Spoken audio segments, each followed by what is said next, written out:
Bonjour et bienvenue sur Expérientiel, le podcast qui propulse la transition du tourisme vers un avenir plus durable et inspirant. Ici, on parle d'un tourisme qui bouge, qui innove.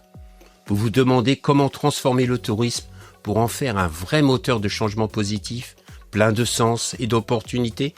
Vous êtes au bon endroit. On va à la rencontre de celles et ceux qui font bouger les lignes. Des pros passionnés, des jeunes qui osent, des experts qui bousculent les idées reçues, tous unis par un même objectif, rendre le tourisme plus responsable, plus inspirant. Ici, on met en lumière des actions concrètes et des initiatives qui changent la donne. Que vous soyez acteur du tourisme, étudiant ou juste curieux, ce podcast est fait pour vous. Alors inspirez-vous, osez agir et embarquez avec nous dans cette aventure. Je suis François Huette, fondateur d'Expérientiel Production. Ma mission, mettre en avant celles et ceux qui réinventent le tourisme et le monde de l'entreprise avec des podcasts écoactifs. Allez, installez-vous bien, prenez une grande inspiration et c'est parti pour l'interview du jour. Aujourd'hui, on reçoit Alice, fondatrice du Social Perma Club, la première agence réceptive en France qui s'inspire des principes de la permaculture. Audacieuse et passionnée, elle fait grandir ses projets au cœur de son territoire, en travaillant uniquement avec des acteurs et des clients locaux pour créer un modèle robuste, durable, profondément enraciné dans le vivant qu'elle aime tant. Pour Alice, passer de la permaculture à l'économie régénérative est une évidence, un chemin naturel qui coule comme une rivière. Dans cet épisode, on explore sa vision, on découvre ce que la régénération peut apporter au tourisme et on plonge au cœur de son lien unique entre humain, territoire et vivant. Là où chaque geste compte et chaque action fait grandir le monde autour de nous. Allez, on y va. Bonjour Alice, comment vas-tu? Bonjour François, pas trop mal, merci et toi? Moi je vais très bien, je suis très content de te retrouver.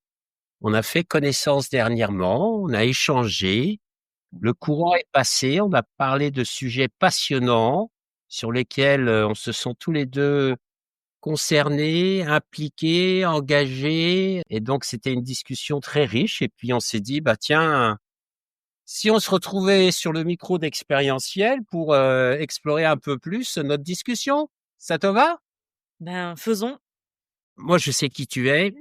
Les gens ne savent pas qui tu es. Donc, ce que je te propose, Alice, tu vas te présenter, mais de la manière suivante. Hein. Qu'est-ce qui t'anime au quotidien? Qui fait qu'aujourd'hui, c'est une femme engagée dans ses activités professionnelles et personnelles. Raconte-nous un peu. Qui je suis? Alors moi, je fonctionne en fait comme une araignée. Tiens donc, Ouais, moi je suis une tisseuse de liens. J'ai une grande toile et je connecte les gens. Je mets les gens en lien, je les ramène à moi et je les envoie aux autres ou je vais à eux. Donc ça, c'est quelque chose qui m'anime énormément et d'avoir un impact positif sur ma communauté. Ça a toujours été le cas, même dans ma carrière passée. Je me dis comment je peux apporter à mon écosystème, à mon environnement, qui est le plus proche, quelque chose de positif et de joyeux. Voilà, c'est moi. c'est chouette. Et qu'est-ce qui te plaît dans tisser les liens avec les autres? L'échange, le partage, la complémentarité, l'apprentissage, le fait de se nourrir les uns les autres aussi. Ça fait partie des choses qui sont proches de mon cœur parce que j'ai grandi avec ces valeurs. La solidarité aussi. Tu as créé une activité touristique qui s'appelle le Perma Social Club. Peux-tu nous en dire un peu plus? Qu'est-ce que c'est exactement? C'est une agence réceptive qui est située à Montpellier, qui propose des séjours, des séminaires, des team building, principalement dans le sud de la France, on va dire grossièrement entre Toulouse et Marseille, et qui suit une chaîne de valeur qui va du sol à l'assiette en passant par le transport, les hébergements et les activités. Et cette chaîne de valeur, c'est celle de la permaculture. Donc la permaculture se repose sur 3 grandes valeurs qui sont prendre soin de l'humain, prendre soin de la nature et partager ses ressources équitablement. Et d'où vient cet intérêt pour la permaculture? C'est né d'où? Alors, je vais, casser un petit peu, quelques idées reçues. La permaculture ne se résume pas à planter des tomates et des patates, François. Ah bon? Ah Ah, ben oui! c'est quoi d'autre alors? La permaculture, c'est une méthodologie. Ça te permet, en utilisant ces 3 grandes, valeurs et une douzaine de principes, d'agencer des écosystèmes. Donc, si tu regardes, effectivement le bâtiment, l'agriculture, mais aussi la gouvernance, tout ce qui est économie, finance, la santé, le bien-être, l'éducation, les outils, les technologies, tous ces aspects en fait qui font société, on peut les repenser en appliquant la méthodologie de permaculture. Et l'idée, c'est, de faire en sorte pour que les éléments qui constituent ton écosystème fonctionnent en complémentarité pour assurer une durabilité de cet écosystème. Et comment tu fais ça alors? Ben, je fais mon araignée. Ouais, c'est-à-dire? Ben, c'est-à-dire que moi, sur mon territoire, je tisse du lien avec, les acteurs du tourisme et les producteurs locaux qui, fonctionnent dans ces grandes valeurs. Et l'idée, c'est aussi d'avoir un impact auprès, des participants, du voyageur, des entreprises avec lesquelles je travaille, pour qu'ils ressortent de là en ayant appris quelque chose, en se sentant utile, en se sentant aussi reconnecté à soi-même, mais à son collègue ou à son, supérieur ou à son voisin, mais aussi, à la nature et au sol. À revenir un petit peu à des choses essentielles. Et ça, c'est quelque chose qui t'a toujours, animé? Ou c'est quelque chose qui est venu par la suite? D'où ça vient? On va dire que c'est un peu à cause de mon père. Je pense qu'il est un peu la source de certaines choses puisque j'ai des souvenirs très vivides d'aller à la rivière et de récupérer des têtards et de les observer, pousser, dans un aquarium, d'aller, chasser des criquets dans le jardin pour nourrir un caméléon qu'il avait trouvé, sur la route. Donc c'est cet amour pour, le vivant, cette soif de découverte et et d'apprentissage, de communion aussi avec, la nature. C'est quelque chose qui a toujours, été un peu ancré chez nous, quoi. Tu es rentré dans le secteur du bâtiment. Aujourd'hui, tu es dans le tourisme. Comment, ça s'est passé? Quel chemin tu as suivi justement? Est-ce qu'à un moment tu t'es senti déconnecté de ça et tu t'es dit: «Il faut que je retourne à ma source»? Moi, j'ai, travaillé à Londres en tant qu'économiste de la construction et j'ai eu des opportunités et un privilège, énorme, de faire une carrière justement dans la construction et d'avoir un impact sur ma communauté locale. Enfin, j'ai contribué à la construction de la piscine des Jeux olympiques, à la transformation du parc entier, où on a régénéré, 5 arrondissements, on a nettoyé, des canaux, la terre, on a dépollué, on a planté du comestible, on a réinstauré, tellement d'endroits qui ont été, aménagés et maintenant qui sont utilisés par les locaux. J'ai travaillé aussi pour le ministère de l'Éducation nationale là-bas. C'était hyper passionnant. Donc moi, j'étais consultante et je les conseillais sur la construction rénovation d'écoles. Mais au bout d'un moment, j'ai fini en fait, dans des tours d'ivoire, complètement, déracinée du sol à la City, à brasser des millions, des centaines de millions et je passais mon temps à monter dans un avion, comme on monte dans un bus, complètement, inconsciente de ce que je faisais. Justement en quête de soleil, en quête de reconnexion à la nature parce que, ben, en étant à la City, ben, tu manges du béton tous les jours, quoi. Et donc j'ai craqué, j'ai fait un burn-out. Assez rapidement, j'ai vendu mes meubles et je suis rentrée chez mes parents. Enfin, j'ai retrouvé des copains qui m'ont introduit au concept de la permaculture. Puis après je suis partie voyager parce que c'est ce que je fais de mieux et c'est au fin fond de la Bolivie que j'ai eu un espèce de moment d'épiphanie en faisant du volontariat dans un hôtel. Donc je suis rentrée, j'ai fait une formation au CNAM avec Brice Dution, qui a été mon maître de conférence et un guide un peu pour moi et c'est parti de là. Hein, c'est chouette. Dis-moi, quand je regarde, le Perma Social Club, il y a écrit: «Changeons la recette du tourisme». C'est quoi les ingrédients? Bah, écoute, dans les années 60, c'était, le littoral, la grande motte, tout pour la grande motte, tout pour le littoral, tout pour la plage. Et donc c'est une recette qui fonctionne très bien. Elle est là, elle est huilée, et puis avec la massification des transports, le tourisme s'est exporté et on va sur d'autres plages. Et donc l'idée, c'est pour moi réinventer aussi les imaginaires du voyage. C'est-à-dire que la Grande Motte, c'est très sympa, mais il y a d'autres territoires qui méritent d'être aussi valorisés et d'être soutenus économiquement aussi. Parce que l'idée avec Palma Social Club, c'est de d'insuffler un pouvoir économique en local. Moi, j'ai grandi dans le sud de la France. L'Hérault, c'était le top 3 du chômage en France. Et puis, je reviens genre presque 15 ans plus tard et c'est la même chose. Donc, je me suis dit: «Comment moi, je peux apporter une valeur ajoutée à mon environnement? Qu'est-ce que je peux faire de différent?» Et qu'est-ce que tu fais de différent? Bah, je n'envoie pas forcément les gens à la Grande Motte. Ouais. Explique-nous un peu ton concept. Alors, comment ça fonctionne? Bah, typiquement, si tu représentes le service com d'une entreprise qui cherche à organiser un séminaire ou un team building pour tous tes collaborateurs, vous êtes, je sais pas, une cinquantaine. Bah, l'idée, c'est de se dire, voilà, qu'est-ce qu'on peut faire en local? Avoir un transport qui soit le plus doux ou décarboné ou partagé possible. Quel genre de domaine on peut valoriser, où on peut accueillir tout le monde. Avoir un restaurateur ou un traiteur qui propose du local, de saison, voire même du bio. Pour tout ce qui est boisson, ça va être la même chose. Moi, j'aime bien travailler avec un domaine en particulier qui s'appelle l'Enclos de la Croix à Lansargues, parce que eux, ils ont carrément tout un programme de d'agroforesterie. Ils ont une pépinière, ils ont des brebis, des poules.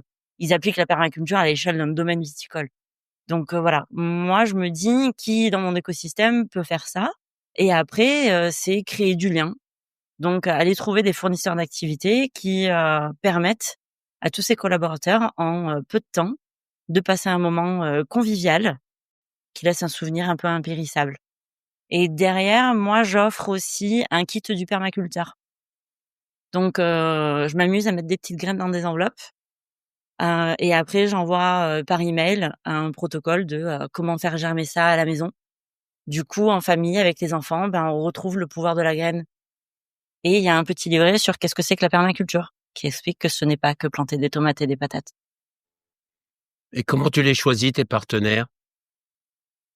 Je vais à leur rencontre. Typiquement, par exemple, pour les vignerons, je vais dans les salons de vignerons.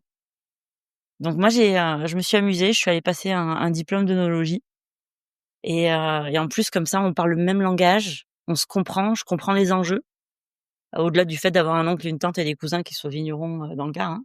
Donc je vais à la rencontre. Je vais voir sur place, je vais voir comment ils produisent et après, si je suis pas en mesure, de le faire, je me repose sur, le maillage qui est existant et qui est, compétent, solidaire, qui sont les offices de tourisme, les ADT, les CRT, c'est une force vive incroyable et insoupçonnée et qu'on néglige trop dans notre secteur. Et qui sont tes clients? Ils viennent d'où? Typiquement, c'est du B2B, de l'entreprise, locale, qui applique déjà les grands principes de la RSE ou qui veulent aller plus loin, ou alors qui s'interrogent et qui veulent intégrer la RSE. Mais c'est principalement des entreprises montpelliéraines pour le moment. Donc tu veux dire de ta région? Ouais, Donc c'est du business local. ouais, c'est génial. Donc tu travailles avec des entreprises locales, en tant que client, mais aussi en tant que prestataire pour Mmh. développer l'économie locale et le territoire et peut-être, réduire les possibilités, d'impact, extérieur comme, géopolitique ou quoi que ce soit qui pourrait influencer le business, c'est ça? C'est ça et je pousse même, la chose jusqu'à être adhérente de la monnaie locale, de l'Hérault qui s'appelle la graine et j'ai certains de mes partenaires qui, sont aussi adhérents à la graine.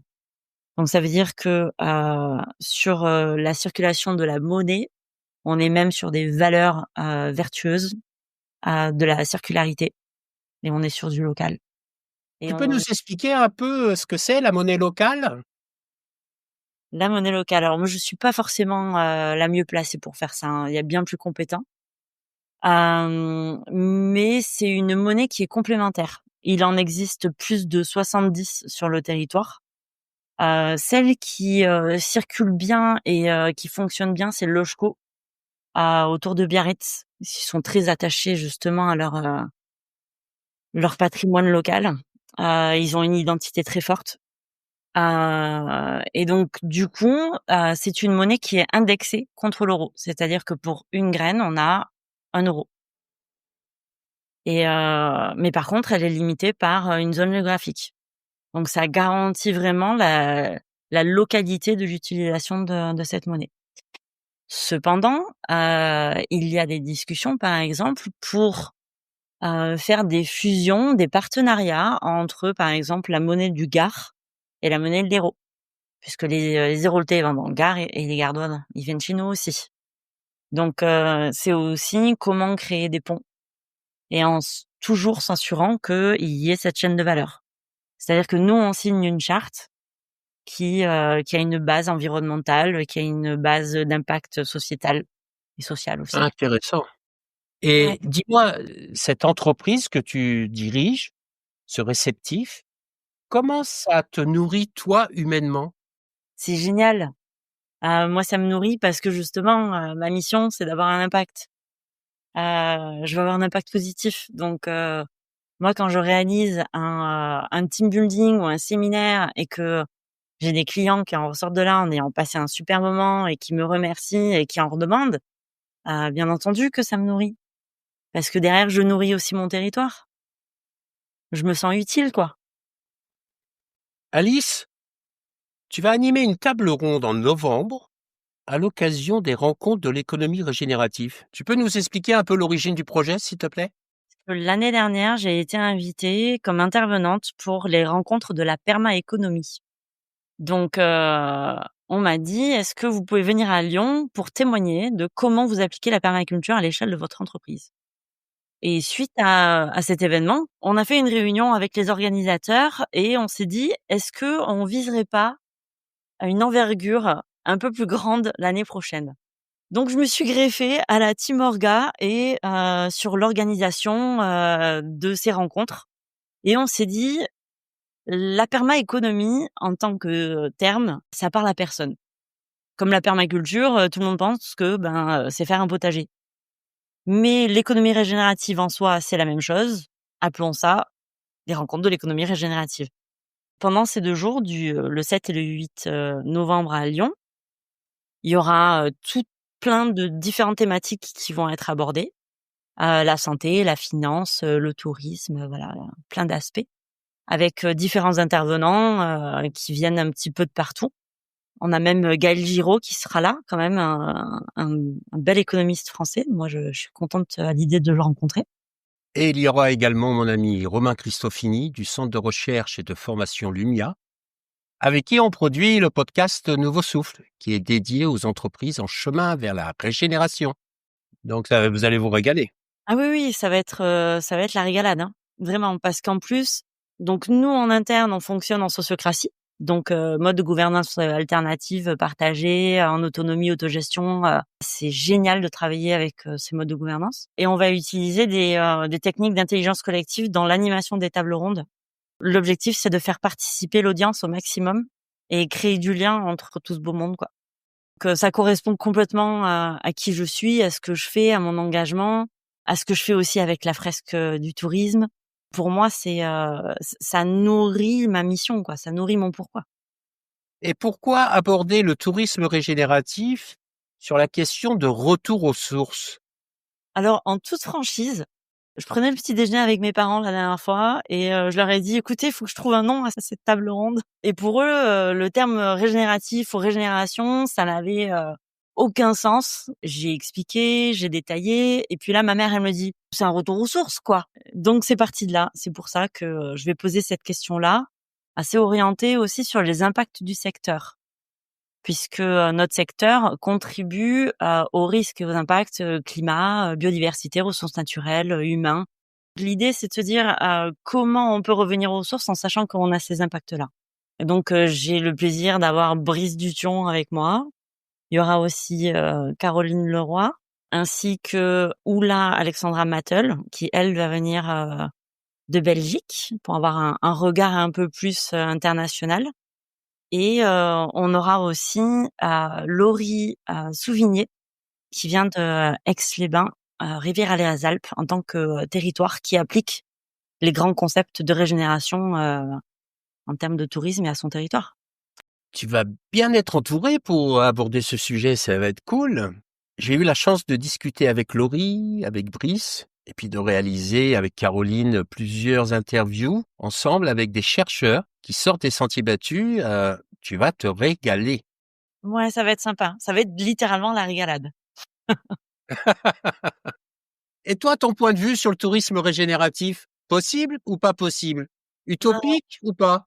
Pour moi, c'est un concept qui gagne à être vulgarisé et démocratisé. Ça va au-delà du tourisme durable, mais je pense qu'il y a un gros effort à faire en termes de éducation, formation. Il faut aller semer des graines dans le sol, mais aussi dans la tête des gens pour leur faire comprendre en fait l'importance du vivant. Pas de biodiversité, pas de chocolat, pas d'IA. Donc leur faire comprendre que si on prend pas soin de nos patrimoines, qu'ils soient naturels ou culturels, on peut pas faire de mise en tourisme, on n'a pas de secteur touristique. Mais que derrière, en fait, notre secteur, on a un impact et par effet de boucle de rétroaction, on est en train de tuer le cœur d'attractivité. Donc l'idée, c'est préserver le vivant, quoi. Si on préserve pas le vivant, on peut pas faire de tourisme. Et le vivant, pour toi, c'est la biodiversité, mais est-ce que c'est aussi le patrimoine culturel? Ah ben, c'est aussi nous. Nous faisons partie du vivant. C'est-à-dire que les futurs désirables que moi je souhaite, c'est pas uniquement pour la petite abeille, c'est aussi pour mes petits cousins, pour les enfants de mes amis, pour toi et pour moi.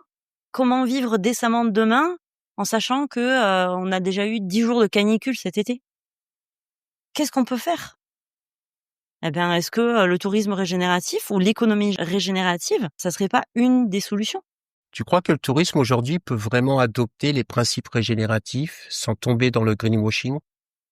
Parce qu'aujourd'hui, j'ai peur quand même qu'on interprète tourisme régénératif comme une forme de tourisme durable ou un nouveau nom pour le tourisme durable. Mais quand on réfléchit et quand on gratte en profondeur, le tourisme régénératif, il y a une remise en question qui est quand même forte et qui est d'abord personnelle. Question du pourquoi je vais faire ça. Est-ce que je fais ça pour du business? Ou est-ce que je fais ça aussi par rapport à une prise de conscience personnelle qui me dit, écoute, tu ne peux plus faire comme avant, tu dois changer si tu veux que ton activité continue à être pérenne. Alors tu vois, pour moi, tout part de l'humain. C'est pour ça que je te disais l'éducation, la formation. C'est-à-dire que tu peux pas embarquer les gens tant que t'as pas l'humain avec. Faut que les gens comprennent quelles valeurs sont portées à travers la régénération et quel objectif ça peut satisfaire chez eux. Et comment tu fais ça? Alors c'est un challenge, hein, je te cache pas, hein. En fonction de à qui tu t'adresses, c'est bah oui, bah oui. Si t'as un gros groupe hôtelier ou t'as quelqu'un qui travaille dans l'aviation, c'est pas la même chose que si t'as un petit vigneron qui lance ses offres écotouristiques, quoi. Tu vois? Ou tu parles à un territoire. Moi, ben, j'ai fresqué l'office de tourisme de Figeac pas plus tard qu'il y a 15 jours. C'était extraordinaire parce que à l'échelle du territoire, ils ont un patrimoine à préserver, ils ont une activité économique à préserver et ils sont conscients aussi des enjeux et ils veulent être embarqués. Ils veulent être formés, ils veulent qu'on les oriente, qu'on les guide, qu'on leur donne des outils. Mais il y en a qui ont pas cette ouverture d'esprit ou qui sont pas au courant, qui ont pas la connaissance ou juste conscience du truc. Donc c'est comment aller sensibiliser, comment aller toucher les gens. Mais ça, c'est pareil, c'est que la question climat. Si on se focalise sur ça, c'est comment faire comprendre les enjeux climatiques à quelqu'un qui n'a aucune conscience.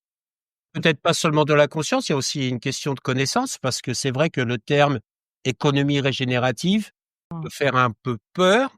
Et c'est pour ça que j'ai bien aimé la réaction de tes parents en disant: «De quoi tu nous parles?» et cetera, et qui t'ont dit: «Bah, bref, c'est un retour aux sources». Ouais, moi, j'irais un peu plus loin, c'est aussi un retour à l'essentiel. C'est un retour à se reconnecter au vivant, parce qu'aujourd'hui, on a quand même tendance à avoir oublié un peu, ne serait-ce que dans notre alimentation, d'où viennent les produits qu'on consomme.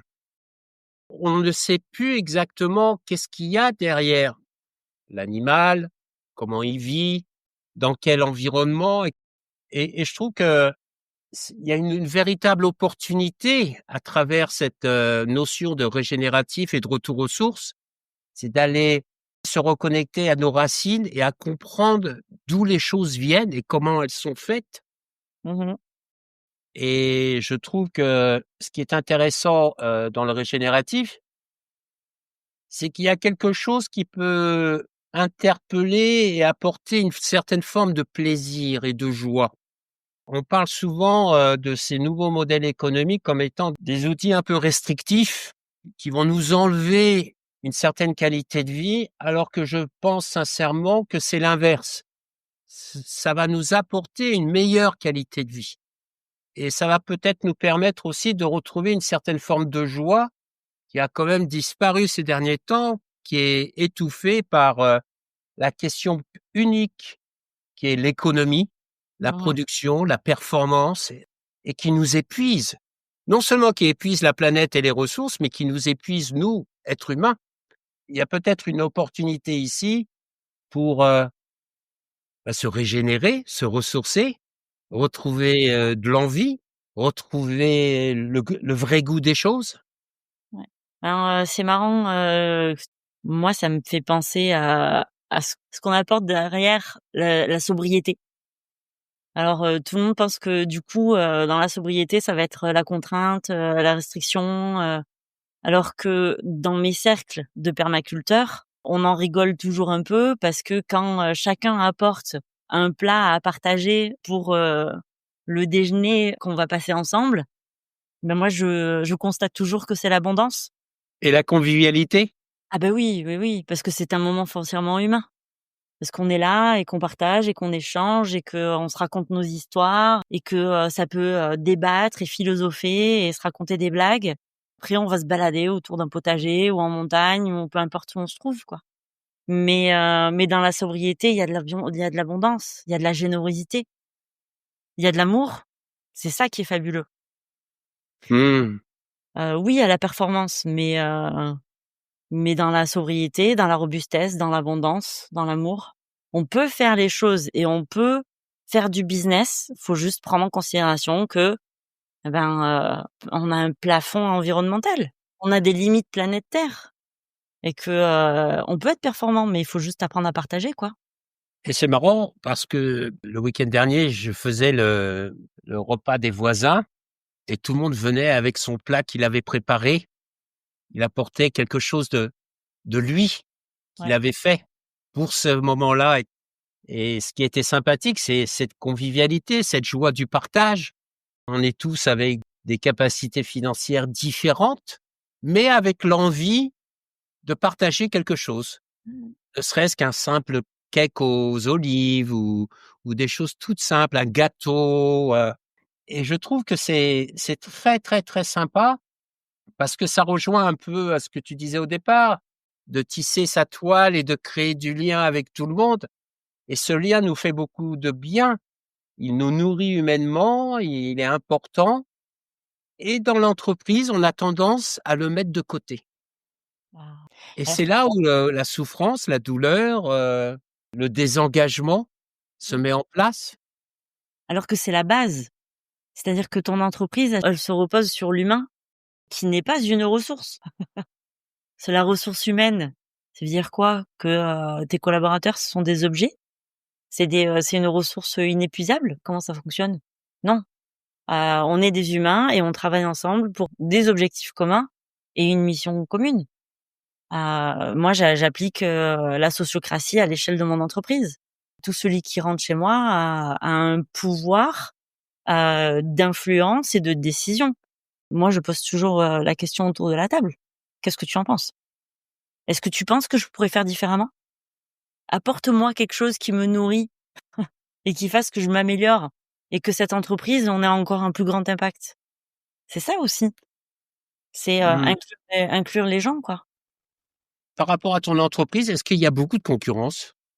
Alors, j'ai monté la première agence de voyage permaculturel en France.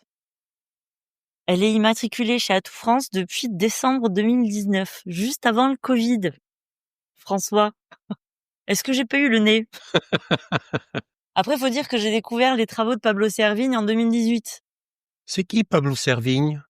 Ah, Pablo Servigne, c'est un chercheur indépendant qui avait été commissionné par Yves Cochet, ancien ministre de l'écologie, pour pondre une théorie sur l'effondrement de la civilisation industrielle.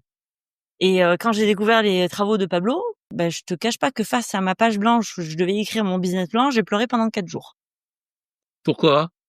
Parce que il t'annonce que, il y a plus de pétrole, il y a plus de biodiversité, il y a plus de ressources naturelles qui fait que l'humanité, peut continuer à fonctionner telle qu'elle fonctionne et que, du coup, on est face à un mur. Tu vois, lui, ce qu'il a fait, c'est qu'il a pris toutes les datas, il les a croisées, il s'est dit: «Bon, voilà, les glaciers fondent, l'eau va monter», tu vois? Il te parle de tout ça, il te parle de climat et donc, au bout d'un moment, tu te dis: «Je vais pas sauter par une fenêtre». Et j'ai eu l'opportunité, assez folle de prendre l'apéro avec, Pablo Servigne et je lui ai raconté mon histoire où j'ai pleuré pendant 4 jours et il me dit: «Mais tu sais, c'est la merde, mais tout n'est pas foutu» et du coup, je me suis raccrochée à cette phrase-là pendant des années et je m'y accroche encore parce qu'effectivement, il a raison que, l'humain, sa capacité, c'est l'adaptation. C'est-à-dire que si tu veux survivre, c'est l'entraide et l'adaptation. Si on veut continuer à faire du business, il faut changer nos modèles économiques, il faut changer notre offre. Comme moi, j'ai dû tout rechanger quand, j'ai vécu le Covid et qu'on m'a dit: «Désolée ma belle, les frontières sont fermées, tu ne pourras pas avoir tes voyages à l'étranger. Faut que tu t'adresses aux Français, aux familles et aux bandes de copains qui se seront pas vus pendant 3 mois». Et est-ce que c'était facile pour toi ou ça t'a chahuté?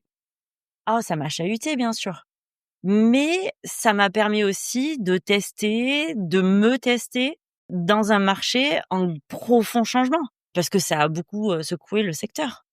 Moi, tout ce que j'ai appris pendant 1 an, à l'école, d'un seul coup, s'effondrait. Donc comment on repense le tourisme? Comment on change cette recette? Et aujourd'hui, effectivement, j'ai de plus en plus de concurrents. Donc ils commencent à pousser comme des petits champignons sur le marché français. Et ça, c'est un problème ou c'est au contraire quelque chose qui te fait plaisir? Dans le sens que, c'est encourageant, il y en a d'autres qui suivent, ce chemin?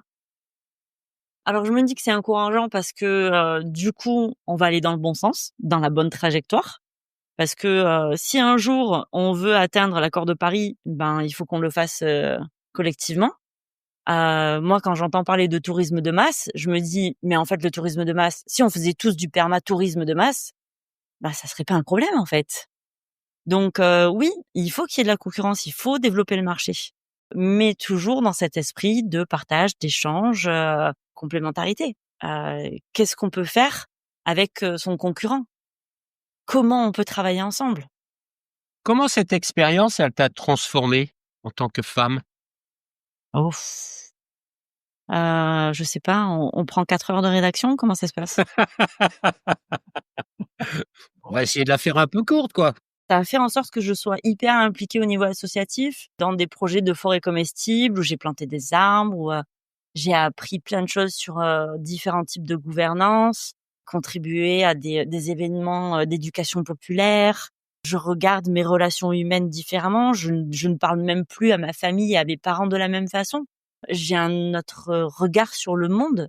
Quand je regarde une tomate, je réalise qu'il y en a des milliers à l'intérieur. Mmh. Donc tu vas beaucoup plus en profondeur dans les choses? J'ai un regard qui est beaucoup plus global et systémique, tel que, le concept de la régénération. OK. Tout est interconnecté, tout. Donc mon regard maintenant, il est plus global. J'ai une capacité de regard macro, qui a été décuplée. Il y a sûrement des gens qui nous écoutent et qui se demandent: «OK, mais concrètement, comment on fait le premier pas?» Je dirais juste: «Fais pousser des graines germées dans ta cuisine».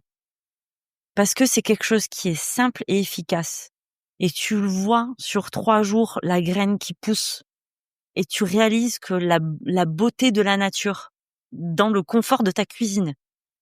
Pour moi, si tu arrives à te reconnecter à une graine, tu peux te reconnecter à tout et à comprendre l'importance de l'eau dans notre monde. Je pense que ça peut partir de là. Ou alors, si on a un jardin à la volée comme ça, des graines de prairie, ou alors aller planter un arbre, c'est sympa aussi. Ouais, de le voir grandir, Mmh. tout en sachant que l'arbre, peut-être qu'il atteindra, sa taille, adulte quand on sera parti, mais qu'il servira et qu'il sera utile pour les générations futures. Ça rejoint un peu, les philosophies de vie, des peuples autochtones, Mmh mh. de faire les choses pas seulement pour soi, mais pour les générations à venir. Oui. Avant de se quitter, j'aimerais te poser une dernière question. Optimiste ou défaitiste? Optimiste, toujours le verre à moitié plein. Voyons, il y a toujours une opportunité dans un risque, toujours. Et la solution, elle est toujours au fond du problème, toujours. Principe de permaculture, c'est là où tu le trouves. Super. Bah, c'est une belle manière de finir, notre interview. Merci. Merci beaucoup Alice. Avec plaisir François, à bientôt. À bientôt. Au revoir. Au revoir. Et voilà, c'est déjà la fin de cet épisode expérientiel. On espère qu'il vous a donné envie d'agir, de réfléchir ou simplement de voir le tourisme autrement. Si ça vous a plu, partagez-le autour de vous, parlez-en ou laissez-nous un petit commentaire ou des étoiles. Ça compte beaucoup pour nous. On se retrouve très vite pour de nouvelles rencontres avec celles et ceux qui bougent les lignes et font du tourisme une vraie force positive. Merci de nous avoir écoutés, prenez soin de vous et surtout, restez inspirés.